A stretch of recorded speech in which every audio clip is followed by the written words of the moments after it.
A double eye poke from Sorrel Gone.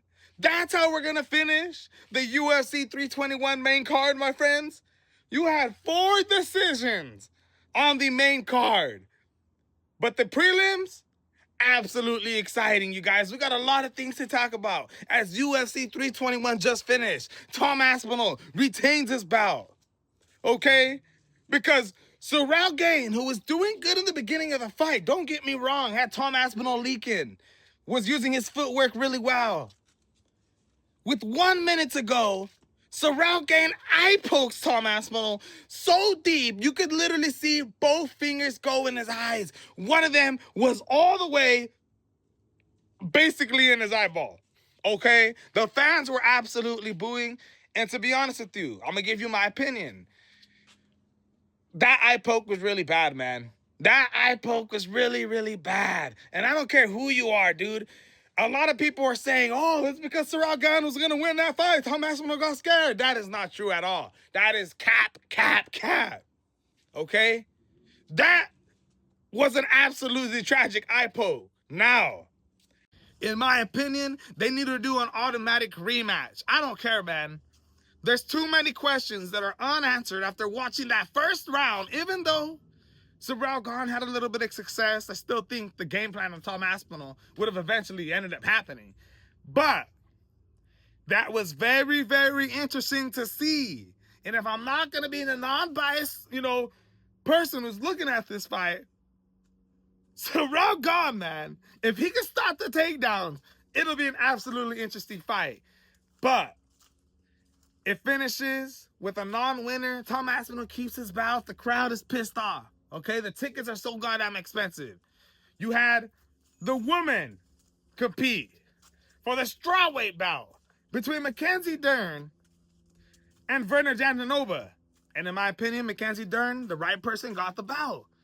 I thought she won round 1. I thought she lost round 2. I thought round 3 was very, very close, and it could have went to either fighter, but I understand if you gave it to Mackenzie Dern. I thought round 4 was Mackenzie's Dern. Verna definitely won the last round, so I give her rounds 2 and rounds 5. Round 3 could have went either way, in my opinion, but Mackenzie Dern got the victory. I think she was the right woman. She becomes champion, and I'm not going to lie, man. Watching Mackenzie Dern get that bout wrapped around her, watching her daughter, she said that every single time her daughter has been in the crowd, she's never lost a fight. Watching her daughter come into there, watching Mackenzie Dern fall to her knees, cry, it almost made your brother tear up a little bit, man. Hey, I was getting a little emotional right there watching Mackenzie Dern, just knowing the critics and how long her journey has been getting to this point. All right, I feel bad for Verna. She had an absolutely amazing story. It was a great fight. I know she's going to be back. She's been dominating a lot of the women, the top fighters in the division. Don't get me wrong, we're going to see this woman back. All right? Mario Batista. Oh, man. Dropped Umar at one time with a little flash knee knockdown. Umar recuperates really fast. Throughout the whole fight, was just a better wrestler. Mario Batista had no answer for the wrestling that Umar Nurmagomedov brought. All right? Umar, Khabib's younger cousin. Khabib was in his corner for this fight. And Umar came in there and put on an absolutely amazing performance when it came to the grappling. But the question is, was that enough to get you the title shot? We all remember at the press conference, Umar told Dana White, yo, make this fight a #1 contender for the title shot next in the bantamweight division. And Dana White said, yes, I will, I'm down. But put on an absolutely amazing fight that'll make me say that one of you guys is next. And in my opinion, even though Umar dominated Mario Batista, I don't think it was a title shot. Just an absolute amazing performance from Umar. And it's a sad, sad thing, man. Because Merab is fighting Peter Yan. We all know this. He's going to defend his title for the 5th time in UFC history, try to break the record. And if he wins that fight, do we really want to see him against Umar again? I mean, don't get me wrong, dude. It's a great matchup. Umar could definitely go in there and win a couple rounds off Merab. But we've already seen this fight, and we know exactly what we're paying for. All right? Umar was supposed to come in here against Mario Batista and show out. And like I said, even though he dominated, to me, it just wasn't like just an absolutely amazing performance. And I think, the main card, it was exciting in my opinion, but it wasn't exactly what I thought it was going to live out to. You had Alexander Volkov beat Jolton Almeida, okay? And in my opinion, that was a robbery. I thought Jolton Almeida won that fight. I thought Alexander Volkov dominated the first round, right? He ended up being on top, was landing ridiculous ground and pound, ridiculous elbows on Jolton Almeida. But then came the second and the third round. Jolton Almeida in the second round was able to end up on top, had a lot of control time, was controlling the whole goddamn round. Same thing in the third. You had Jolton Almeida control the back, and in my opinion, he won the third round. Now, to me, this wasn't robbery, and that was not the only robbery on the card. You had Jose Delgado, who performed at the prelims, right? Who went against Nathaniel Wood. And I thought that was a robbery. I'm being honest with you guys, my people. I thought that was a robbery. I thought Jose Delgado won that fight. I thought he did enough to win. And I thought Jolton Almeida did. At the end of the day, it is what it is. Alexander Volkov got the win. At the end of the day, I feel like good for him. Because I thought he beat Ciryl Gane. I thought he beat him the first time that they fought. Right in his last fight. They screwed him out of that win. And this time he gets blessed with a win. And personally, I don't think he won. But it is what it is, my friends. Alexander Volkov probably in line next for a title shot. We're going to see. We're going to see what happens with Tom Aspinall after these eye pokes. This is horrible, dude. He had a 1.5 year layoff waiting for the fight with John Jones. And now you don't get... And now this happens? I don't think either fighter takes their go away money or whatever, man. How is this going to work, dude? Absolutely ridiculous, all right? The one fight that was on the main card, the opener, that was probably the most exciting out of all them. Okay? Azamat Murzakanov versus Alexander Rakic. Azamat Murzakanov comes in here and absolutely sleeps Alexander Rakic, dude. And everybody was so intimidated by the height and the size advantage that Alexander Rakic had going into this fight. We've seen at the weigh-in how much of a bigger guy this was. But I talked about how when I seen Azamat look at him, he seen the disrespect that Rakic was getting him. And as Azamat was backing up, he didn't want to let his eyes go. He took that with them inside the ring and used this absolutely amazing head movement, great skills, coming in the pocket, lands a left hook, lands jabs, absolutely demolishes Alexander Rakic. And it's continues to stay undefeated, my friends. Now, the main card wasn't really what stole the show, especially with the way the main event ended, okay? The prelims. We had one of the worst fights in UFC history, in the UFC heavyweight division that I have ever seen in my life, okay? Hamdi Abdul-Wahab and Chris Barnett put on one of the most silliest fights that I have ever seen, that I thought it was actually kind of interesting to watch. There was, I think at one point in the end of the second round, Chris Barnett's shorts were coming off. The whole time, he even asked the corner to put tape on his shorts because his goddamn shorts are falling off. Okay? His butt crack was showing. He's trying to get up. He looks like he's in doggy style position. Hamdi Abdul-Wahab is just grabbing him behind him, holding on him, and it looks so silly, dude. I mean, bro, that was probably the lowest level UFC heavyweight competition that I've ever seen in my life. Chris Barnett, Hamdi Abdul-Wahab. They probably deserve to get a bonus of $1,000, man, just because of how ridiculous that was. I bet you Dana White was watching and was like, man, why do we have this guy signing the UFC, man? All right, Hamdi Wahab got the win, though. Now let's talk about the first two fights. You had two underdogs to come out and win, right? You had Mizuki come in and beat Jacqueline and absolutely dominated her, dude. This girl started professionally fighting when she was 15 years old in Japan.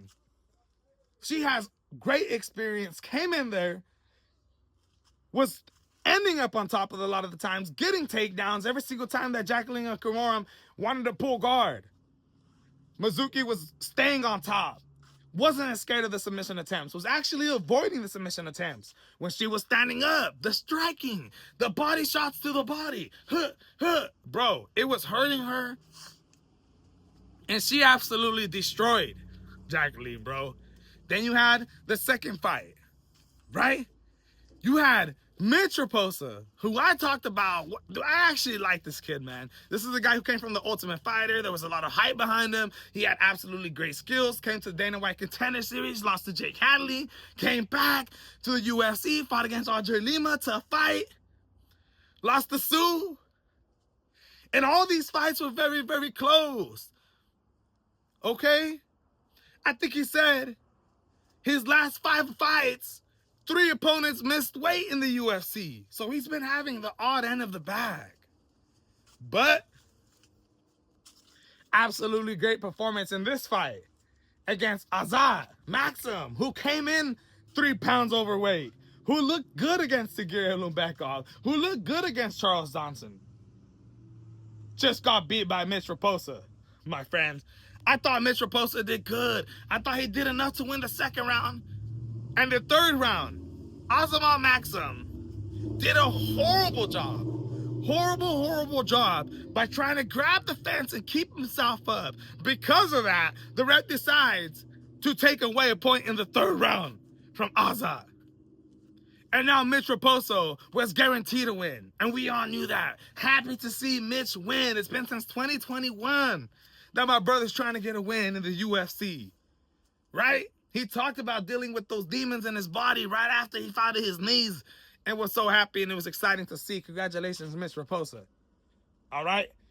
Now, after that, you had Hamdi Wahab and Chris Barnett. We talked about them in the beginning. I forgot to bring up Mark Goddard. What the hell was Mark Goddard doing that whole night tonight? Every single time somebody got taken down and had a great position and was doing damage on the bottom, if 3 seconds went by without anything happening, Mark Goddard would literally stand them up. He not only did this in the Hamdi fight, he did it in the Jolton Almeida fight. Right? In the second round, I think there was a minute to go. Jolton Almeida had absolutely great positioning. He was actually working. And Mark Goddard tells him to stand up. 3 seconds later, Jolton Almeida picks him up again, puts him on his ass, all right? It was absolutely ridiculous to see the calls that Mark Goddard was making tonight. In my opinion, Mark Goddard had an off night. Now, one of the fights that absolutely stood out, and a fighter that absolutely stood out, Walter Walker. Are you kidding me? Are you kidding me? This man is on one of the craziest streaks that I have ever seen in MMA combat sport history.